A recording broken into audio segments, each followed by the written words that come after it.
Good morning. Today we will discuss 2D array in Java. 2D array means two-dimensional array in Java.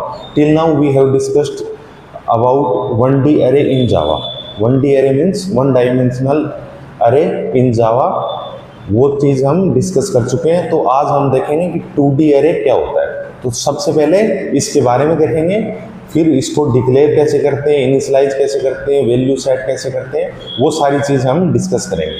तो सबसे पहले 2D array. तो 2D array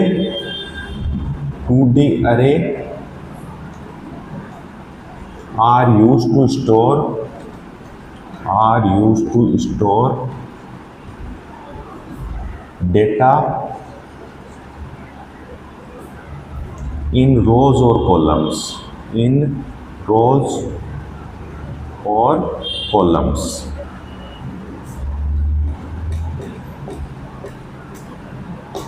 तो 2D array के अंदर data store किस form में होता है?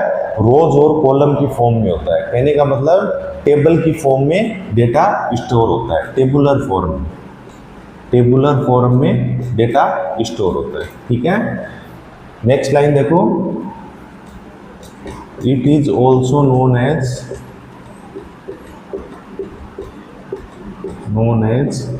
array of arrays because each element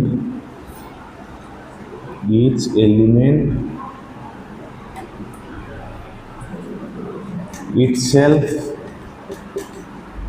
an array। ठीक है, तो इसको अरे ऑफ अरेज भी बोला जाता है। ठीक है, 2D एरे को क्या भी बोलते हैं? अरे ऑफ अरेज भी बोलते हैं, क्योंकि प्रत्येक एलिमेंट इसके अंदर एक अरे। ठीक है, ये चीज मैं आगे बताऊंगा आपको। ठीक है, तो इसके अंदर 2D एरे के अंदर डेटा किस फॉर्म में स्टोर होता है? रोज और कॉलम में स्टोर होता है। कहने का मतलब टेबुलर फॉर्म में डेटा स्टोर होता है, और इसको अरे ऑफ अरेज भी बोलते हैं। ठीक है, अब देखते हैं इसको डिक्लेयर कैसे करते हैं अरे को। डिक्लेरेशन,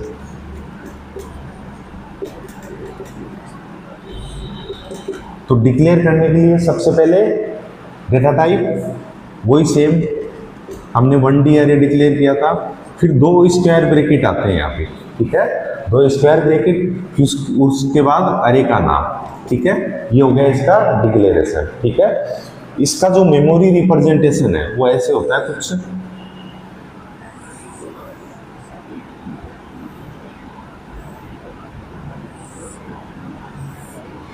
ये है। ठीक है, तो इसके अंदर ये तो हो गई रोज 1 2 3, तो इंडेक्सिंग स्टार्ट होती है 0 1 2 से, और ये हो गए कॉलम्स 0 1 2। ठीक है, तो ये तो होती है रोज और ये होते हैं कॉलम। तो ये जो टेबल है वो कितने बाई कितने की है? 3 into 3 की। ठीक है, 3 into 3 की ये है। जो फर्स्ट 3 है वो तो रिप्रेजेंट करता है रोज को, और सेकंड 3 है वो रिप्रेजेंट करता है कॉलम्स को।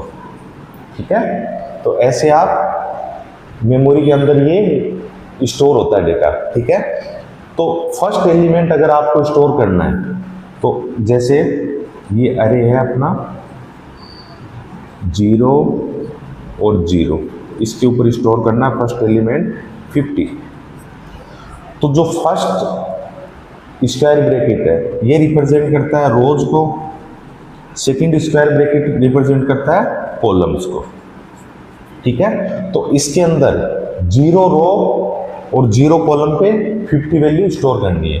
तो 0 रो और 0 कॉलम पे 50 वैल्यू ऐसे स्टोर करनी है। ठीक है, अब मान लो 0 रो 2 पे स्टोर करना हो तो यहाँ पे 0 और 2 ऐसे लिखेंगे, अरे ऑफ 0 रो और 2 कॉलम पे हमें 40 वैल्यू स्टोर करनी है। तो 0 तो रो हो गई, और 2 के ऊपर हमें क्या वैल्यू स्टोर करनी है? 40। ऐसे हम मेमोरी रिप्रेजेंट करते हैं इसका। ठीक है, क्लियर है ये चीज। नेक्स्ट देखो, ये तो हो गया डिक्लेरेशन। अब अभी तक इसके अंदर मेमोरी एलोकेट नहीं हुई है, तो मेमोरी एलोकेट कैसे करते हैं? मेमोरी एलोकेशन,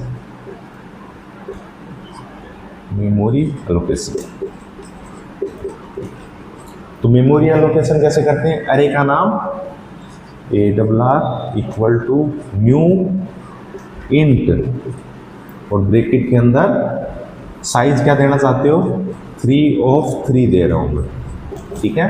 तो कहने का मतलब एक अरे मेमोरी के अंदर ऐसा बन जाएगा जिसकी रोज 3 रहेगी। ये फर्स्ट वाला जो स्क्वायर ब्रैकेट है किसको रिप्रेजेंट करता है, रोज को, सेकंड वाला कॉलम को। तो 3x3 का ऐसा मेमोरी के अंदर अरे रिप्रेजेंट हो जाएगा, ठीक है, मेमोरी एलोकेट हो जाएगी, ठीक है। तो ऐसे आप मेमोरी एलोकेट करते हो। नेक्स्ट इनिशियलाइज कैसे करते हो। अब डिक्लेरेशन, मेमोरी एलोकेशन और इनिशियलाइजेशन एक साथ करना हो तो कैसे करेंगे, देखो, declaration and initialisation, declaration and initialisation,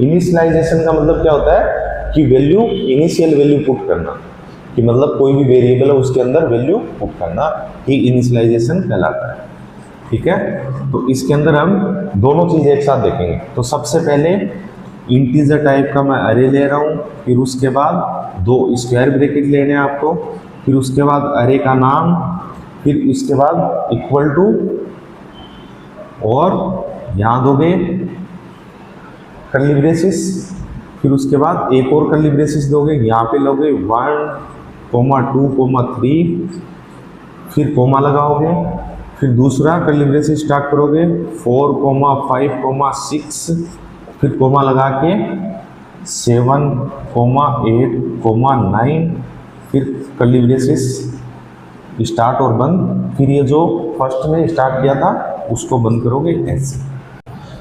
तो ऐसे हम डिक्लेयर और इनिशियलाइज करते हैं। तो जो इसके अंदर देखो, ये तो हो गई फर्स्ट रो और ये हो गई second row, first row second row, और ये हो गई यहाँ पे थर्ड रो। अब इसके अंदर कॉलम का कैसे पता लगेगा, देखो प्रत्येक जो कर्ली ब्रेसेस है उसके अंदर क्या है, 3 एलिमेंट है, इसके अंदर भी 3 एलिमेंट है और इसके अंदर भी 3 एलिमेंट है। तो कहने का मतलब ये जो डिक्लेयर और इनिशियलाइज किया है वो 3 × 3 अरे को इनिशियलाइज किया है। कहने का मतलब उसके अंदर 3 तो रोज रहेगी और 3 कॉलम्स रहेंगे।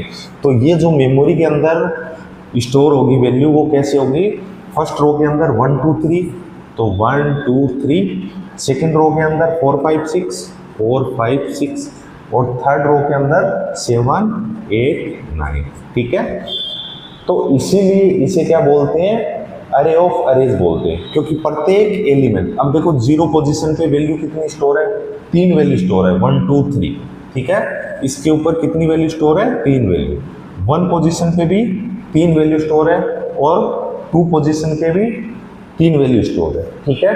तो अरे क्या होता है, सिंपली अरे is a collection of similar type of data, ठीक है। तो सिमिलर टाइप ऑफ डेटा का कलेक्शन होता है। बट इसके अंदर देखो, ये भी एक कलेक्शन हो गया अलग से, और ये भी एक कलेक्शन हो गया, और ये तीसरा भी एक कलेक्शन हो गया। तो इसीलिए इसे अरे ऑफ अरेज बोलते हैं, because each element itself an array. तो जो 0 पोजीशन पे था उसके अंदर 3 वैल्यू स्टोर है, 1 पोजीशन पे भी 3 वैल्यू स्टोर है और 2 पोजीशन पे भी 3 वैल्यू स्टोर है, इसीलिए इसे अरे ऑफ अरेज बोला जाता है, ठीक है। तो ऐसे आप वैल्यू को स्टोर करते हो और ऐसे मेमोरी के अंदर रिप्रेजेंट होती है, ठीक है। अब वैल्यू को सेट कैसे करते हैं, अरे के अंदर वैल्यू को सेट करनी हो, सेट वैल्यूज, वैल्यू को सेट कैसे करते हैं, देखो सब चीजें हम इंडेक्स के थ्रू ही करते हैं। तो इंडेक्स के थ्रू मान लो यहाँ पे मुझे वैल्यू सेट करनी है, सेट या अपडेट करनी है, ये वाली वैल्यू मुझे अपडेट करनी है, तो इसकी इंडेक्स पोजीशन क्या है। तो सबसे पहले तो क्या आता है, रोज फिर कॉलम। तो रोज कौन सी है, 2, और कॉलम कौन सा है, 1, ठीक है। 2, 1 के ऊपर सेट करना आपको वैल्यू। तो कैसे लिखोगे, देखो सबसे पहले अरे का नाम क्या था, ARR, फिर रो कौन सी है, 2 लिखा है एक स्क्वायर ब्रैकेट में, फिर दूसरे स्क्वायर ब्रैकेट में क्या लिखेंगे, कॉलम कौन सा है, 1 यहाँ पे दिया, इक्वल टू, अब यहाँ पे मुझे वैल्यू सेट करनी है 90। तो ये वैल्यू कहाँ सेट हो जाएगी, 2 के 1, ठीक है। 2 तो रो गई और 1 क्या हो गया, कॉलम। तो यहाँ पे वैल्यू क्या आ जाएगी, 90 आ जाएगी, ठीक है। नेक्स्ट देखो, ऐसे ही जैसे मुझे 2 पे वैल्यू सेट करनी है, तो मुझे यहाँ पे 100 वैल्यू सेट करनी है। तो 2 का है, 2 तो रो होगी, रो कौन सी है 2, और 2 कॉलम 2 कौन सा है ये तो रो और ये कॉलम। तो यहाँ पे वैल्यू हमें सेट करनी है कितनी, 100। ऐसे आप क्या कर सकते हो, वैल्यू को अपडेट भी कर सकते हो या सेट भी कर सकते हो, ठीक है। अब एक्सेस कैसे करोगे एलिमेंट को, तो एक्सेस कैसे करोगे, एक्सेसिंग एन एलिमेंट,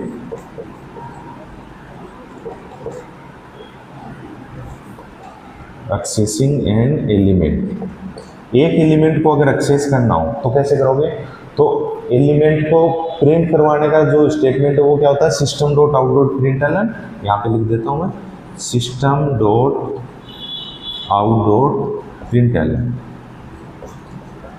ब्रैकेट के अंदर सबसे पहले अरे का नाम ARR, फिर यहाँ पे रो दोगे और एक स्क्वायर ब्रैकेट में क्या दोगे, कॉलम दोगे जो आपको एक्सेस करना हो, मतलब प्रिंट करवाना हो। तो मान लो ये वाला एलिमेंट मुझे प्रिंट करवाना है, तो मैं रो कौन सी दूंगा, कॉलम कौन सा दूंगा। तो ये वाला जो एलिमेंट है कौन सी रो पे है, फर्स्ट रो पे, ठीक है। कॉलम कौन सा है, फर्स्ट, ठीक है। तो ऐसे अगर आप करोगे तो इसका आउटपुट क्या आएगा, 5 आएगा, ठीक है। अगर मुझे मान लो ये वाला एलिमेंट प्रिंट करवाना है तो कैसे करूँगा, system dot out dot println अरे 2 स्क्वायर ब्रैकेट में फर्स्ट में रो और दूसरे में कॉलम। तो फर्स्ट में रो कौन सी आएगी, फर्स्ट, और कॉलम कौन सा आएगा, 2। तो 2 यहाँ पे कॉलम आ गया, और तो ये वैल्यू क्या प्रिंट हो जाएगी, 6 प्रिंट हो जाएगी, ठीक है। तो ऐसे हम डिक्लेयर कर सकते हैं, मेमोरी एलोकेट कर सकते हैं, डिक्लेयर और इनिशियलाइजेशन कर सकते हैं, वैल्यू सेट कर सकते हो आप, और एक एलिमेंट को अगर एक्सेस करना हो तो वो आप ऐसे कर सकते हो, और मेमोरी रिप्रेजेंटेशन इसका ऐसे होता है, through index positioning we can get any element of an array, ठीक है। 1 डायमेंशनल अरे में भी देखा था कि थ्रू इंडेक्स पोजीशनिंग हम क्या कर सकते हैं, एक्सेस कर सकते हैं प्रत्येक एलिमेंट को, ठीक है। तो 2D एरे के अंदर डेटा किस फॉर्म में स्टोर होता है, टेबल की फॉर्म में स्टोर होता है, और टेबल क्या होती है, रोज और कॉलम का कलेक्शन होती है, ठीक है। और इसको अरे ऑफ अरेज भी कहते हैं, ठीक है। तो आज के लिए इतना ही, बाकी हम नेक्स्ट क्लास में डिस्कस करेंगे। Thank you.